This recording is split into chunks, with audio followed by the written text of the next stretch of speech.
Samahan nyo kaming gumawa ngayon ng version natin ng chicken inasal ala Ate IC. Chicken na lumusay. Kay Bebe to.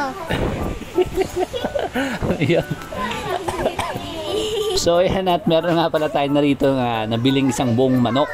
Ati lang natin to sa gitna at ibabrine muna natin to ng mga 2 oras. At mag-harvest muna tayo ng isang hibla ng ating rosemary. Yan, so talim natin yan, lalagyan natin to, mabango kasi to. Nalalagay. Isang cup ng toyo. Isang cup ng toyo.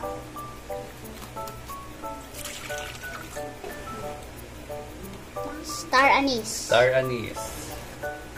Dahon ng laurel. Rosemary. Ako. Dudurugin ko kasi. Una. Bawang. Bawang. Sibuyas. Sibuyas. Kalamansi. Trigo. Isayo to, Daddy. Hindi niya kaya. Kinuha mo. Ng kopi din. Asukal. Asukal. Asin. Isang scoop. Paminta. Paminta. Ano nalagay? Ano mo? Yan. Oyster.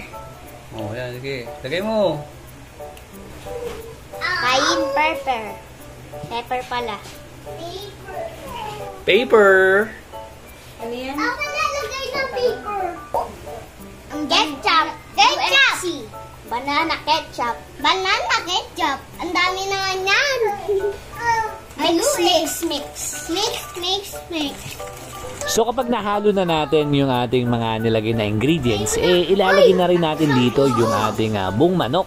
Yan, so imamarinate natin to ng magdamag. Lagi isa kayo dyan. Marinate nyo. Lubog na lubog. Siyempre kapag mas matagal nating imamarinate yung ating manok, mas masarap talaga. Ito palang manok natin 12 hours lang natin itong minarinate. You know? PM1 and PM2. Sinusok natin yung manok. Maghihihaw na tayo.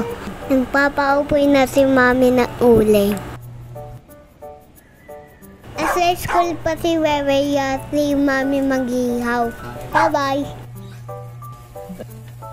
Panoodin natin si Mami maghihaw.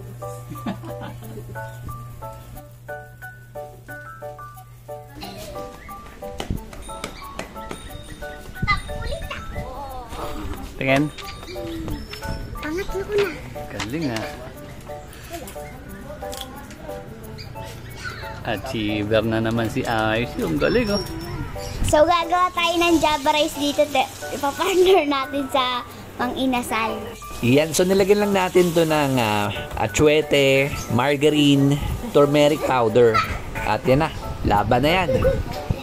Meron nga pala tayong bisita rito. Ito nga pala si Ate Nesha.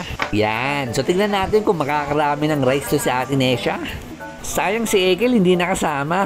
Iyan mo sa susunod, ikaw naman. Thank you for rushing. Ang sarap.